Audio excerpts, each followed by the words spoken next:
মায়ের সাথে গোসল করতে নেমে মধুমতি নদীতে স্রোতে ভেসে যায় ১২ বছরের সাফিয়া।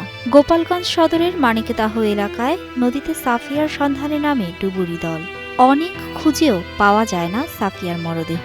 নদী তীরে শত শত জনতার শুধু দেখা ছাড়া কিছুই যেন করার নেই।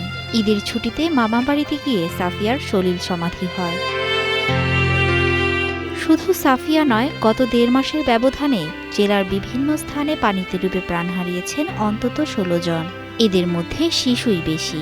ঈদের ছুটির আগে পরে ৫ জুন থেকে ১৪ জুন পর্যন্ত দেশের বিভিন্ন স্থানে ৬৬টি ঘটনায় ৭৮ জন ডুবে মারা যাওয়ার খবর পাওয়া যায়। ইউনিসেফের দেওয়া তথ্য অনুযায়ী প্রতি বছর বাংলাদেশে গড়ে ১৭,০০০ শিশু পানিতে ডুবে মারা যায়। এ মৃত্যুর সংখ্যা বিশ্বের মধ্যে সর্বোচ্চ, যা মোট শিশু মৃত্যুর ২৮ ভাগ। আমরা কাঁদতে পড়ে গেছিল, তো ডুবুরি না থাকার কারণে আমরা তাকে অনেক খুঁজে পাই নাই। ৩-৪ দিন পরে গিয়ে ভেসে উঠছে লাশ, তারপরে পেয়েছে। এই জন্য আমরা খুব সমস্যার মধ্যে দিন যাপন করতেছি। ছোটবেলা আমার বোনরা পানিতে পড়ে মারা গেছে, ঝুঁকিপূর্ণ, মানে যেখানে সাইডবোর্ড টানানোর দরকার টানালে ভালো হবে। বর্ষাকালীন সিজন এখন চলছে, তো এই সময়ে আরও মৃত্যুর ঝুঁকিটা বেড়ে যাচ্ছে। তো সরকারের পক্ষ থেকে যদি স্কুল পর্যায়ের বাচ্চাদেরকে সাঁতারের প্রশিক্ষণের মতো কোনো উদ্যোগ নেওয়া হয়, তাহলে মনে হয় মৃত্যুর ঝুঁকিটা কমে আসবে। নদীমাতৃক এদেশে নদী, নালা, খালবিল সহ অসংখ্য জলাশয়ে পানিতে ডুবে শিশুর মর্মান্তিক মৃত্যু যে কোনো দুর্ঘটনার চেয়ে বেশি। এর জন্য পানিতে নামার আগে অভিভাবকদের ঝুঁকি জেনে সচেতনতার তাগিদ বিশেষজ্ঞদের। পাশাপাশি সাঁতার শেখা, লাইফ জ্যাকেট, স্রোত ঝুঁকি ও পানির নিরাপত্তা জানা সহ সতর্ক থাকার পরামর্শ তাদের। এখান থেকে পরিত্রাণের উপায় সবচেয়ে বেশি সেটা হচ্ছে সচেতন হতে হবে। পানিতে নামার সময় বিভিন্ন জায়গায় বিভিন্ন ধরনের নির্দেশিকা থাকে, সেই নির্দেশিকাগুলো হচ্ছে অবশ্যই জেনে যেতে হবে। ঝুঁকিপূর্ণ জলাশয়গুলোকে একটা নিরাপত্তা বেষ্টনীর মাঝখানে নিয়ে এসে যদি হচ্ছে ওইখানে বিভিন্ন সাইন ইউজ করা যেতে পারে যে এই জায়গাটা বেশি গভীর কিংবা এই জায়গাটা একটু কম গভীর, এইগুলো হচ্ছে যদি একটু সাইন দিয়ে প্রকাশ করা যায়, তাহলে হচ্ছে মানুষ বুঝতে পারবে যে আচ্ছা ঠিক আছে, এইখানে নামা যাবে কিংবা নামা যাবে না। এদিকে পানিতে ডুবে মৃত্যু হলে বেশিরভাগ সময় মরদেহ পর্যন্ত পাওয়া যায় না, কারণ ডুবুরি সংকট।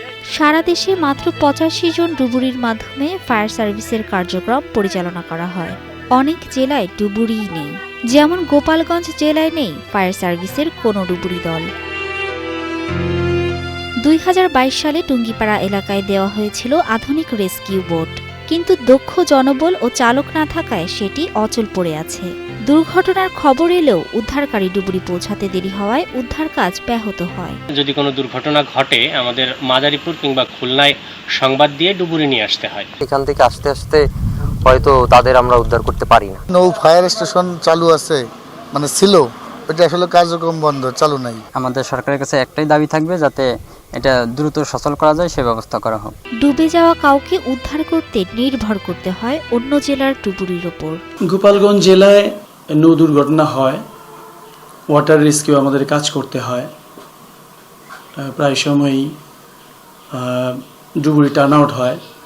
আমরা যথারীতি আমাদের উদ্ধার কাজ চালিয়ে যাই।